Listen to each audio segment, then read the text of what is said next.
Estuve mirando, dice el profeta Daniel, hasta que fueron puestas sillas, y un anciano de grande edad se sentó, cuyo vestido era blanco como la nieve, y el pelo de su cabeza como lana limpia. Su silla llama de fuego, sus ruedas fuego ardiente. Un río de fuego procedía y salía de delante de él. Millares de millares le servían, y millones de millones asistían delante de él. El juez se sentó y los libros se abrieron.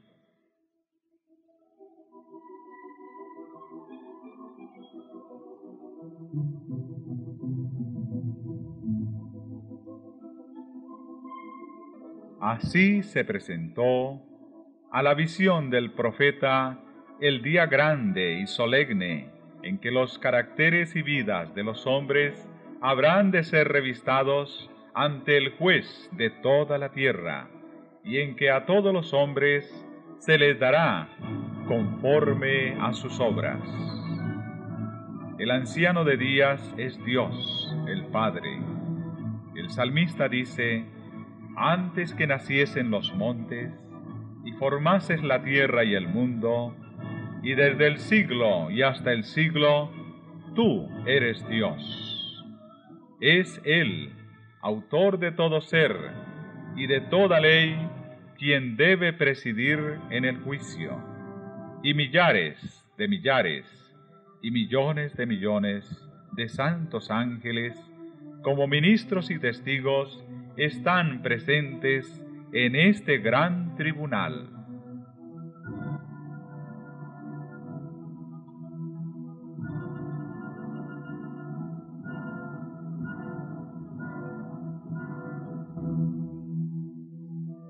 Y he aquí, en las nubes del cielo, como un hijo de hombre que venía, y llegó hasta el anciano de grande edad, e hiciéronle llegar delante de él.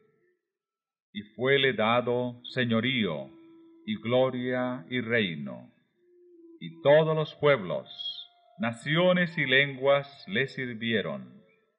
Su señorío, señorío eterno, que no será transitorio, y su reino no se corromperá. La venida de Cristo descrita aquí no es su segunda venida a la tierra.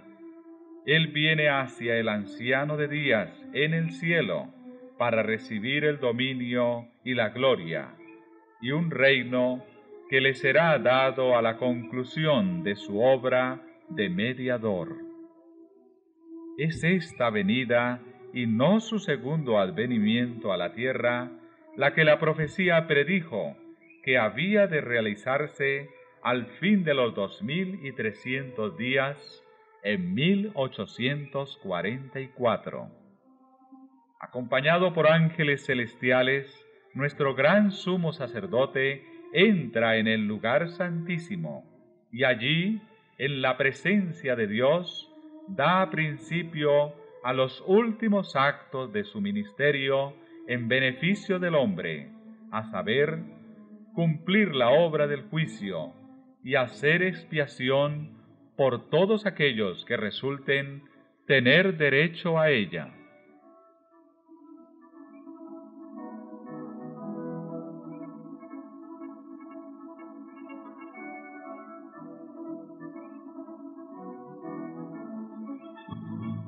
En el rito típico, sólo aquellos que se habían presentado ante Dios, arrepintiéndose y confesando sus pecados, y cuyas iniquidades eran llevadas al santuario por medio de la sangre del holocausto, tenían participación en el servicio del día de las expiaciones. Así, en el gran día de la expiación final y del juicio, los únicos casos que se consideran son los de quienes hayan profesado ser hijos de Dios. El juicio de los impíos es obra distinta, y se verificará en fecha posterior. Es tiempo de que el juicio comience de la casa de Dios. Y si primero comienza por nosotros, ¿qué será el fin de aquellos que no obedecen al Evangelio?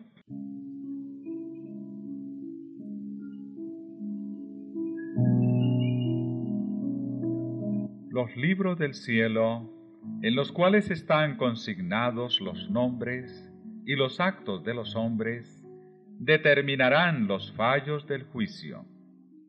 El profeta Daniel dice: el juez se sentó y los libros se abrieron.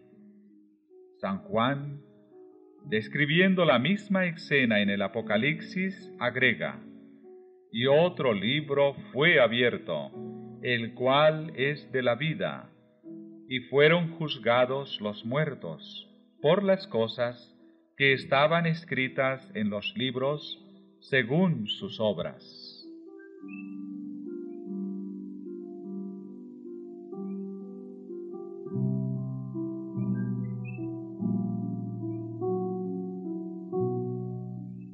El libro de la vida contiene los nombres de todos los que entraron alguna vez en el servicio de Dios. Jesús dijo a sus discípulos: gozaos de que vuestros nombres están escritos en los cielos. San Pablo habla de sus fieles compañeros de trabajo, cuyos nombres están en el libro de la vida. Daniel, vislumbrando un tiempo de angustia, cual nunca fue, declara que el pueblo de Dios será librado, es decir, todos los que se hallaren escritos en el libro. Y San Juan dice en el Apocalipsis que sólo entrarán en la ciudad de Dios aquellos cuyos nombres están escritos en el libro de la vida del Cordero.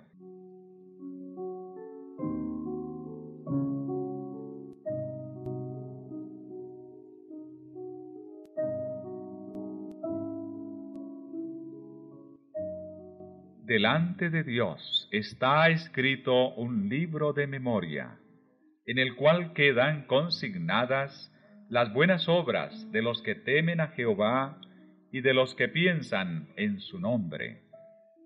Sus palabras de fe, sus actos de amor están registrados en el cielo. A esto se refiere Nehemías cuando dice: acuérdate de mí, oh Dios mío, y no borres mis obras piadosas que he hecho por la casa de mi Dios. En el libro de memoria de Dios, todo acto de justicia está inmortalizado. Toda tentación resistida, todo pecado vencido, toda palabra de tierna compasión están fielmente consignados, y apuntados también todo acto de sacrificio, todo padecimiento y todo pesar sufridos por causa de Cristo. El salmista dice: tú cuentas los pasos de mi vida errante, pon mis lágrimas en tu redoma, ¿no están en tu libro?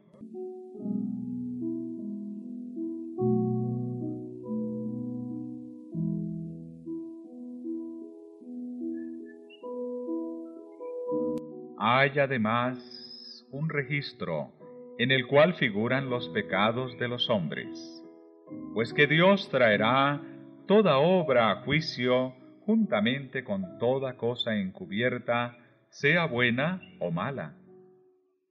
De toda palabra ociosa que hablaren los hombres, darán cuenta en el día del juicio. Dice el Salvador: por tus palabras serás justificado, y por tus palabras serás condenado.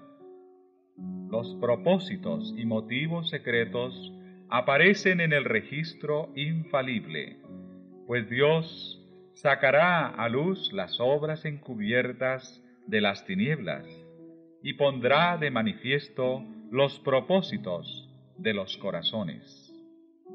He aquí que esto está escrito delante de mí, vuestras iniquidades y las iniquidades de vuestros padres juntamente, dice Jehová.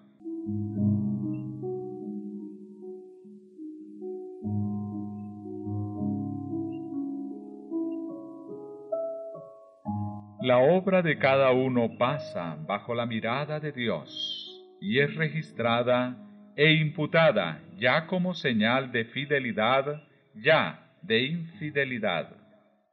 Frente a cada nombre en los libros del cielo aparecen con terrible exactitud cada mala palabra, cada acto egoísta, cada deber descuidado y cada pecado secreto, con todas las tretas árteras.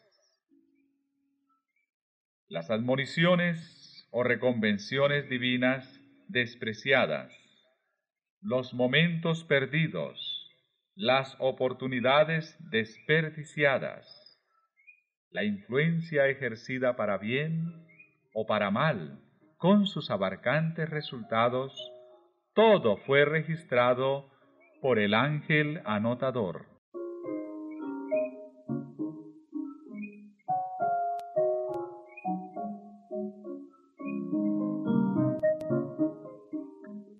La ley de Dios es la regla por la cual los caracteres y las vidas de los hombres serán probados en el juicio. Salomón dice: teme a Dios y guarda sus mandamientos, porque esto es la suma del deber humano, pues que Dios traerá toda obra a juicio. El apóstol Santiago amonesta a sus hermanos diciéndoles: así hablad pues, y así obrad, como hombres que van a ser juzgados por la ley de libertad.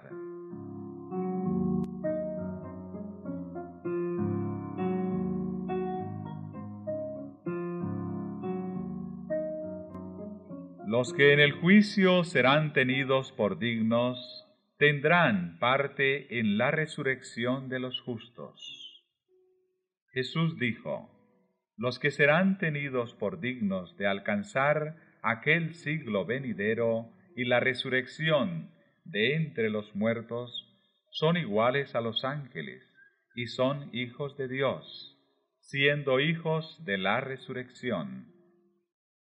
Y además declara que los que hicieron bien saldrán a resurrección de vida. Los justos, ya muertos, no serán resucitados más que después del juicio, en el cual habrán sido juzgados dignos de la resurrección de vida.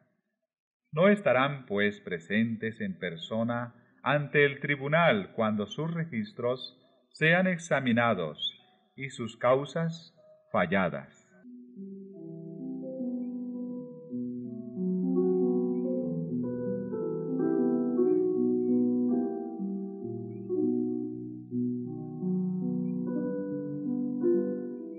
Jesús aparecerá como el abogado de ellos, para interceder en su favor ante Dios. Si alguno hubiere pecado, abogado tenemos para con el Padre, a saber, Jesucristo el justo. Porque no entró Cristo en un lugar santo hecho de mano, que es una mera representación del verdadero, sino en el cielo mismo, para presentarse ahora delante de Dios por nosotros. Por lo cual también puede salvar hasta lo sumo a los que se acercan a Dios por medio de Él, viviendo siempre para interceder por ellos.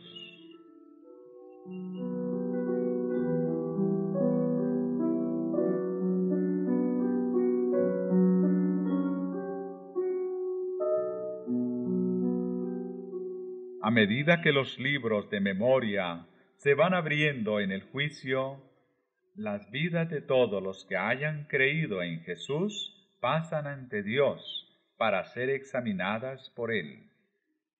Empezando con los que vivieron los primeros en la tierra, nuestro abogado presenta los casos de cada generación sucesiva y termina con los vivos. Cada nombre es mencionado, cada caso cuidadosamente investigado. Habrá nombres que serán aceptados y otros rechazados. En caso de que alguien tenga en los libros de memoria pecados de que no se haya arrepentido y que no hayan sido perdonados, su nombre será borrado del libro de la vida, y la mención de sus buenas obras será borrada de los registros de Dios. El Señor declaró a Moisés: al que haya pecado contra mí, a éste borraré de mi libro. Y el profeta Ezequiel dice: si el justo se apartare de su justicia y cometiere maldad, todas las justicias que hizo no vendrán en memoria.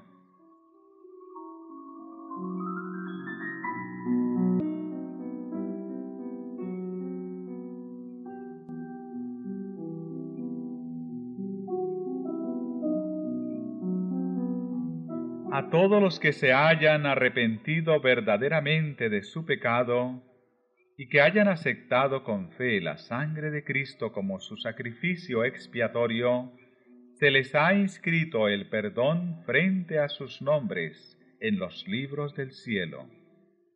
Como llegaron a ser partícipes de la justicia de Cristo y su carácter está en armonía con la ley de Dios, sus pecados serán borrados y ellos mismos serán juzgados dignos de la vida eterna.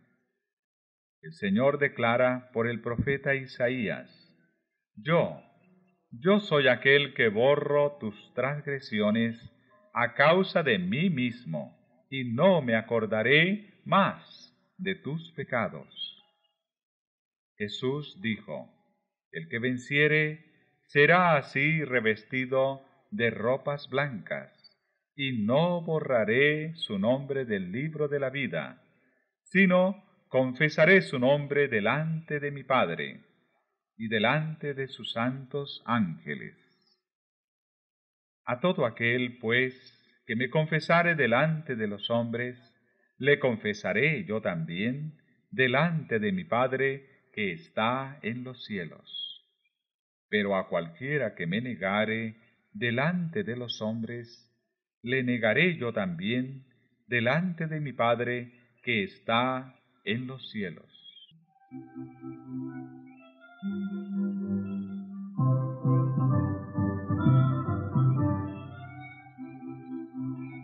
Todo el más profundo interés manifestado entre los hombres por los fallos de los tribunales terrenales no representa sino débilmente el interés manifestado en los atrios celestiales cuando los nombres inscritos en el libro de la vida desfilen ante el juez de toda la tierra. El divino intercesor aboga porque a todos los que han vencido por la fe en su nombre se les perdonen sus transgresiones, a fin de que sean restablecidos en su morada edénica y coronados con él coherederos del señorío primero. Con sus esfuerzos para engañar y tentar a nuestra raza, Satanás había pensado frustrar el plan que Dios tenía al crear al hombre. Pero Cristo pide ahora que este plan sea llevado a cabo como si el hombre no hubiese caído jamás. Pide para su pueblo no sólo el perdón y la justificación, plenos y completos, sino además participación en su gloria y un asiento en su trono.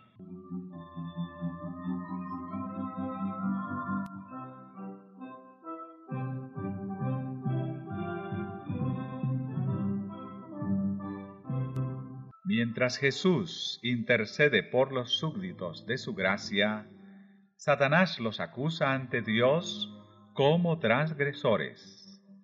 El gran seductor procuró arrastrarlos al escepticismo, hacerles perder la confianza en Dios, separarse de su amor y transgredir su ley.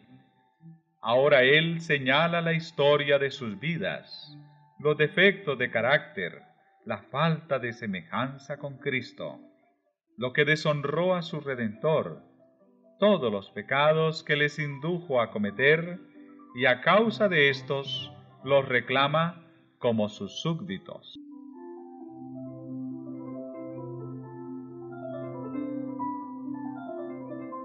Jesús no disculpa sus pecados, pero muestra su arrepentimiento y su fe, y, reclamando el perdón para ellos, levanta sus manos heridas ante el Padre y los santos ángeles, diciendo: los conozco por sus nombres, los he grabado en las palmas de mis manos. Los sacrificios de Dios son el espíritu quebrantado. Al corazón contrito y humillado no despreciarás tú, oh Dios. Y al acusador de su pueblo le dice: Jehová te reprenda, oh Satán. Jehová, que ha escogido a Jerusalén, te reprenda. ¿No es este un tizón arrebatado del incendio? Cristo revestirá a sus fieles con su propia justicia, para presentarlos a su Padre como una iglesia gloriosa, no teniendo mancha, ni arruga, ni otra cosa semejante. Sus nombres están inscritos en el libro de la vida, y de estos escogidos está escrito: andarán conmigo en vestiduras blancas, porque son dignos.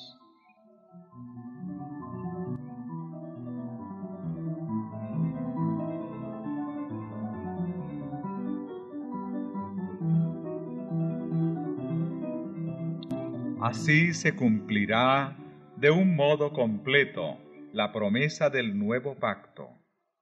Perdonaré su iniquidad, y no me acordaré más de sus pecados.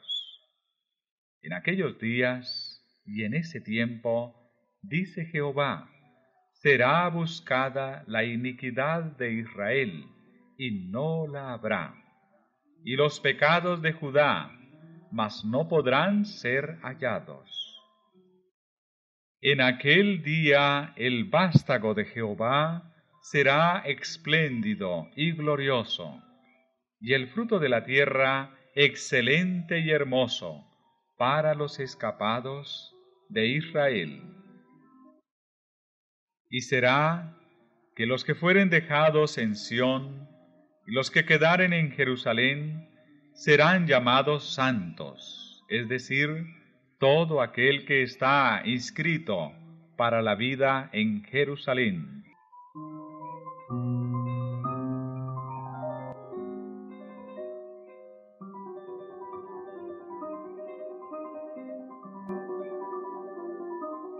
La obra del juicio investigador y el acto de borrar los pecados deben realizarse antes del segundo advenimiento del Señor.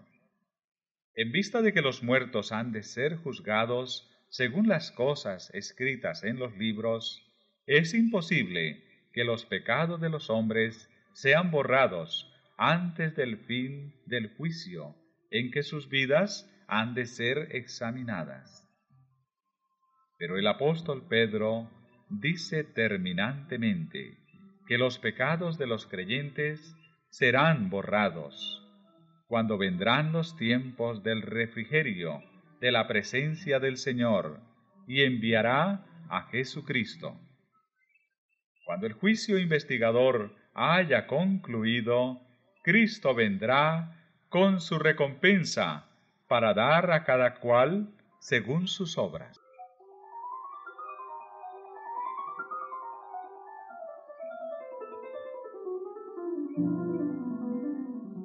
En el servicio ritual típico, el sumo sacerdote, hecha la propiciación por Israel, salía y bendecía a la congregación. Así también Cristo, una vez terminada su obra de mediador, aparecerá sin pecado para la salvación, para bendecir con el don de la vida eterna a su pueblo que le espera.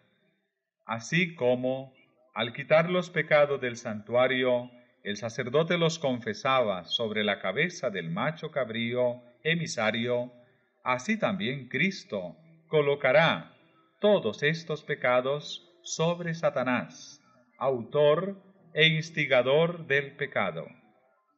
El macho cabrío emisario, que cargaba con los pecados de Israel, era enviado a tierra inhabitada. Así también Satanás, cargado con la responsabilidad de todos los pecados que ha hecho cometer al pueblo de Dios, será confinado durante 1000 años en la tierra, entonces desolada y sin habitantes, y sufrirá finalmente la entera penalidad del pecado en el fuego que destruirá a todos los impíos. Así, el gran plan de la redención alcanzará su cumplimiento en la extirpación final del pecado y la liberación de todos los que estuvieron dispuestos a renunciar al mal.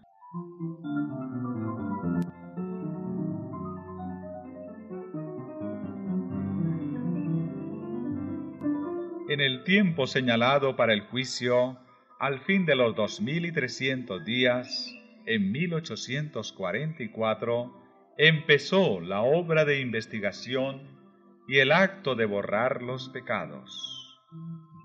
Todos los que hayan profesado el nombre de Cristo deben pasar por ese riguroso examen. Tanto los vivos como los muertos deben ser juzgados de acuerdo con las cosas escritas en los libros, según sus obras.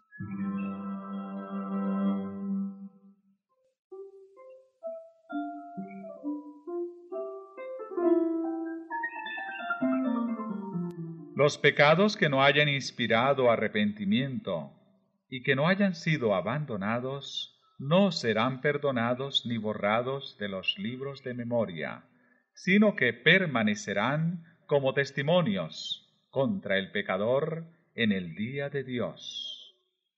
¿Puede el pecador haber cometido sus malas acciones a la luz del día o en la oscuridad de la noche? Eran conocidas y manifiestas para aquel a quien tenemos que dar cuenta. Hubo siempre ángeles de Dios que fueron testigos de cada pecado y lo registraron en los libros infalibles. El pecado puede ser ocultado, negado, encubierto para un padre, una madre, una esposa, o para los hijos y los amigos. Nadie, fuera de los mismos culpables, tendrá tal vez la más mínima sospecha del mal. No deja por eso de quedar al descubierto ante los seres celestiales. La oscuridad de la noche más sombría, el misterio de todas las artes engañosas, no alcanzan a velar un solo pensamiento para el conocimiento del Eterno. Dios lleva un registro exacto de todo acto injusto e ilícito. No se deja engañar por una apariencia de piedad. No se equivoca en su apreciación del carácter. Los hombres pueden ser engañados por entes de corazón corrompido, pero Dios penetra todos los disfraces y lee la vida interior.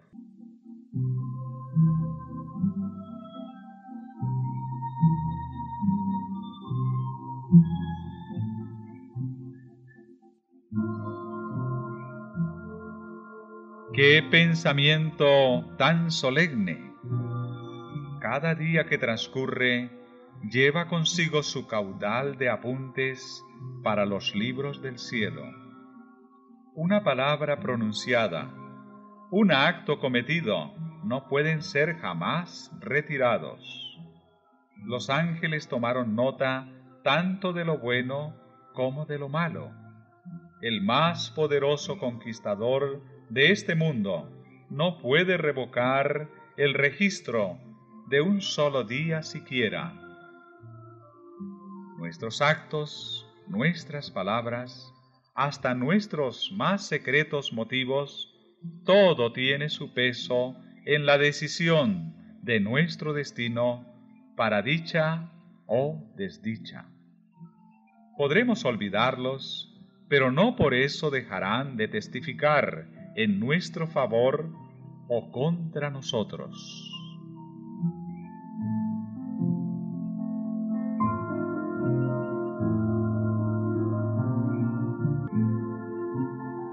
Así como los rasgos de la fisonomía son reproducidos con minuciosa exactitud sobre la pulida placa del artista, así también está el carácter fielmente delineado en los libros del cielo.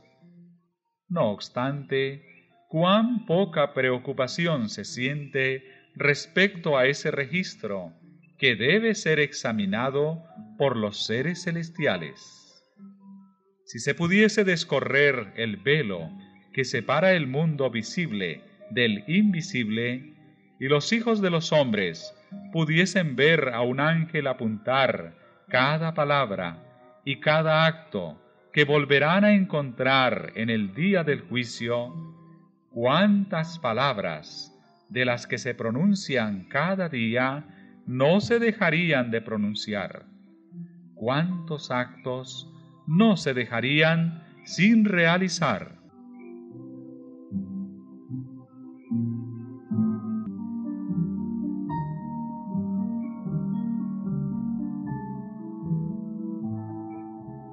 En el juicio se examinará el empleo que se haya hecho de cada talento. ¿Cómo hemos de emplear el capital que el cielo nos concediera? A su venida, ¿recibirá el Señor lo que es suyo con interés? Hemos perfeccionado las facultades que fueran confiadas a nuestras manos, a nuestros corazones y a nuestros cerebros para la gloria de Dios y provecho del mundo.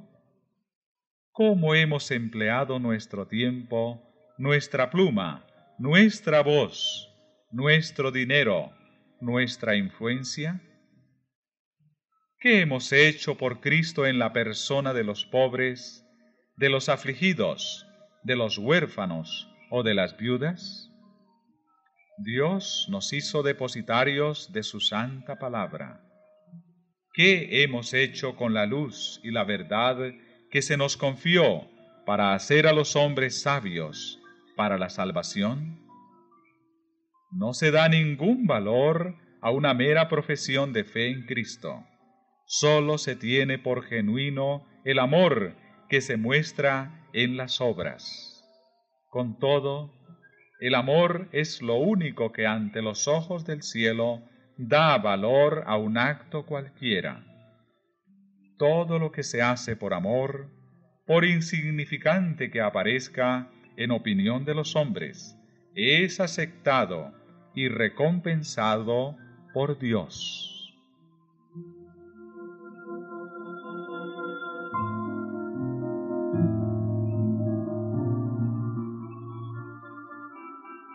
El egoísmo escondido de los hombres aparece en los libros del cielo. Allí está el registro de los deberes que no se cumplieron para con el prójimo, el de su olvido de las exigencias del Señor. Allí se verá cuán a menudo fueron dados a Satanás tiempo, pensamientos y energías que pertenecían a Cristo. Harto tristes son los apuntes que los ángeles llevan al cielo. Seres inteligentes que profesan ser discípulos de Cristo están absorbidos por la adquisición de bienes mundanos o por el goce de los placeres terrenales. El dinero, el tiempo y las energías son sacrificados a la ostentación y al egoísmo, pero pocos son los momentos dedicados a orar, a estudiar las sagradas escrituras, a humillar el alma y a confesar los pecados.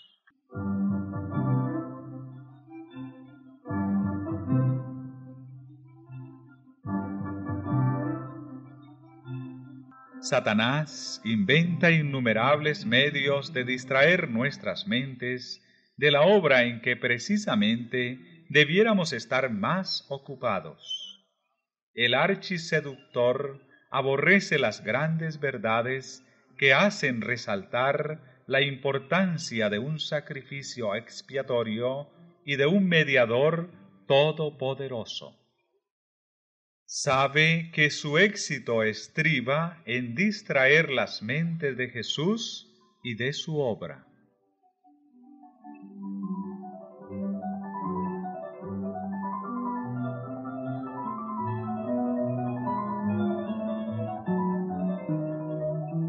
Los que desean participar de los beneficios de la mediación del Salvador no deben permitir que cosa alguna les impida cumplir su deber de perfeccionarse en la santificación, en el temor de Dios. En vez de dedicar horas preciosas a los placeres, a la ostentación o a la búsqueda de ganancias, las consagrarán a un estudio serio y con oración de la palabra de verdad. El pueblo de Dios debería comprender claramente el asunto del santuario y del juicio investigador. Todos necesitan conocer por sí mismos el ministerio y la obra de su gran sumo sacerdote. De otro modo, les será imposible ejercitar la fe tan esencial en nuestros tiempos, o desempeñar el puesto al que Dios los llama. Cada cual tiene un alma que salvar o que perder. Todos tienen una causa pendiente ante el tribunal de Dios. Cada cual deberá encontrarse cara a cara con el gran juez. Cuán importante es, pues, que cada uno contemple a menudo, de antemano, la solemne escena del juicio en sesión, cuando serán abiertos los libros, cuando con Daniel cada cual tendrá que estar en pie al fin de los días.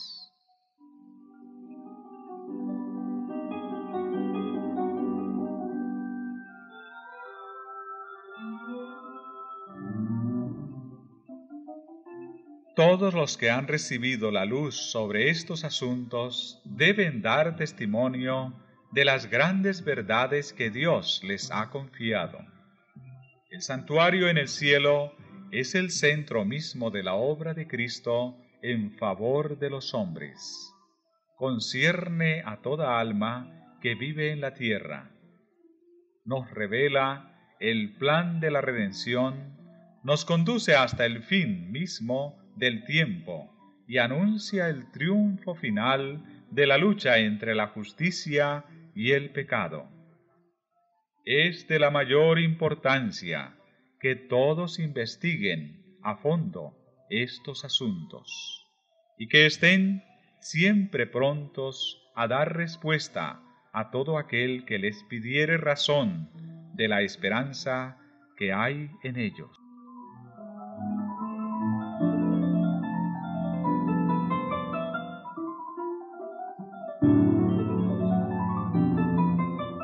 La intercesión de Cristo por el hombre en el santuario celestial es tan esencial para el plan de la salvación como lo fue su muerte en la cruz. Con su muerte dio principio a aquella obra para cuya conclusión ascendió al cielo después de su resurrección. Por la fe debemos entrar velo adentro, donde entró por nosotros como precursor Jesús. Allí se refleja la luz de la cruz del Calvario, y allí podemos obtener una comprensión más clara de los misterios de la redención. La salvación del hombre se cumple a un precio infinito para el cielo. El sacrificio hecho corresponde a las más amplias exigencias de la ley de Dios quebrantada. Jesús abrió el camino que lleva al trono del Padre, y por su mediación pueden ser presentados ante Dios los deseos sinceros de todos los que a Él se allegan con fe.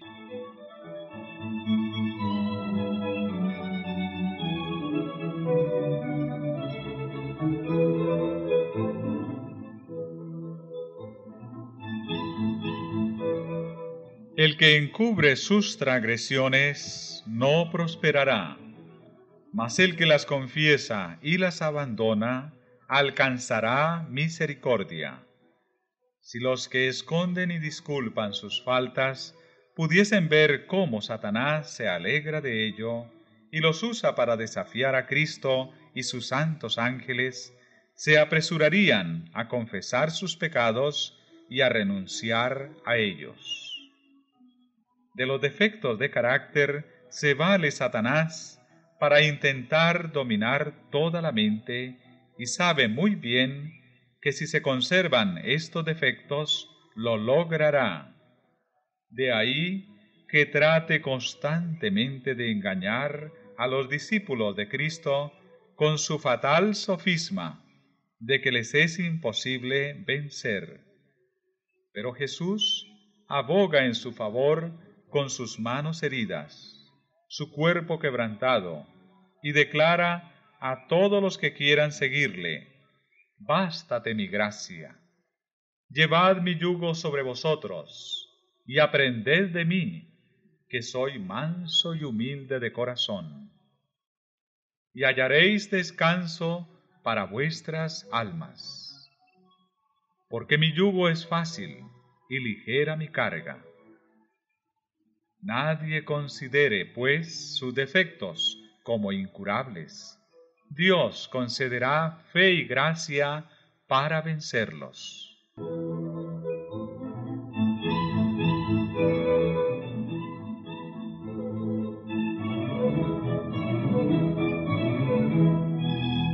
Estamos viviendo ahora en el gran día de la expiación, cuando en el servicio simbólico el sumo sacerdote hacía la propiciación por Israel. Todos debían afligir sus almas, arrepintiéndose de sus pecados y humillándose ante el Señor, si no querían verse separados del pueblo.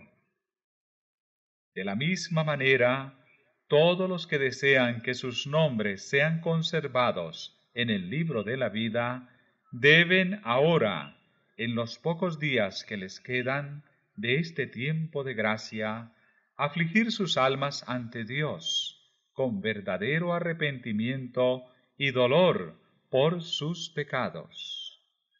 Hay que escudriñar honda y sinceramente el corazón. Hay que deponer el espíritu liviano y frívolo al que se entregan tantos cristianos de profesión. Empeñada lucha espera a todos aquellos que quieran subyugar las malas inclinaciones que tratan de dominarlos. La obra de preparación es obra individual. No somos salvados en grupos. La pureza y la devoción de uno no suplirá la falta de estas cualidades en otro. Si bien todas las naciones deben pasar en juicio ante Dios, sin embargo, Él examinará el caso de cada individuo de un modo tan rígido y minucioso como si no hubiese otro ser en la tierra. Cada cual tiene que ser probado y encontrado sin mancha, ni arruga, ni cosa semejante.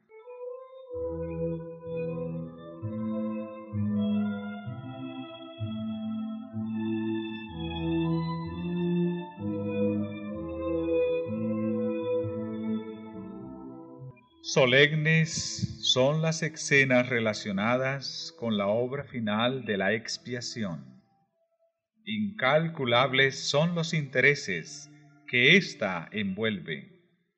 El juicio se lleva ahora adelante en el santuario celestial. Esta obra se viene realizando desde hace muchos años. Pronto, nadie sabe cuándo, les tocará ser juzgados a los vivos. En la augusta presencia de Dios, nuestras vidas deben ser pasadas en revista.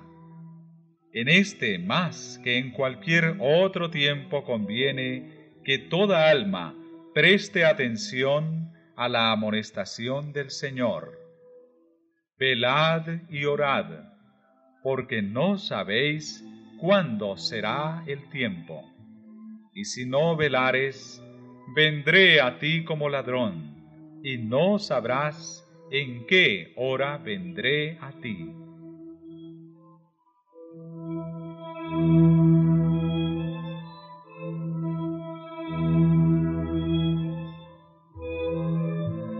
Cuando quede concluida la obra del juicio investigador, quedará también decidida la suerte de todos para vida o para muerte. El tiempo de gracia terminará poco antes de que el Señor aparezca en las nubes del cielo.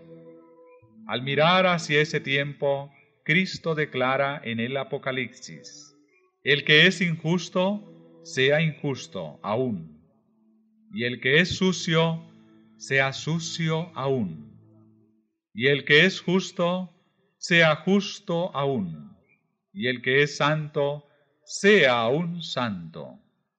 He aquí yo vengo presto, y mi galardón está conmigo, para dar la recompensa a cada uno según sea su obra.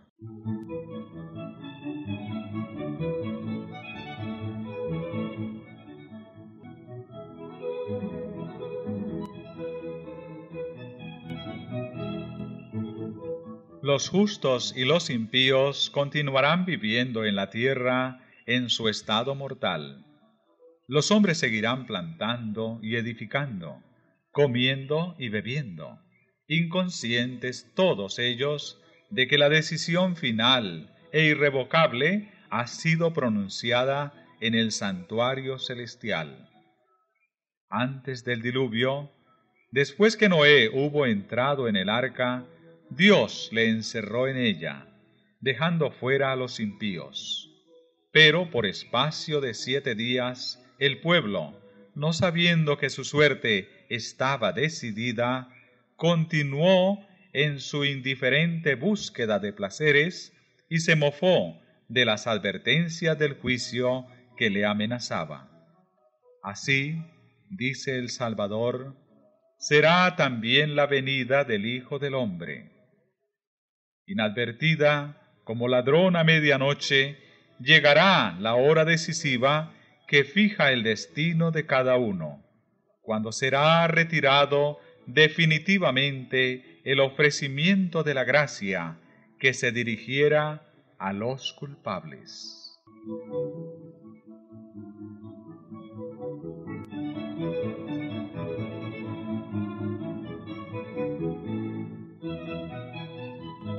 Velad, pues, no sea que viniendo de repente os halle dormidos.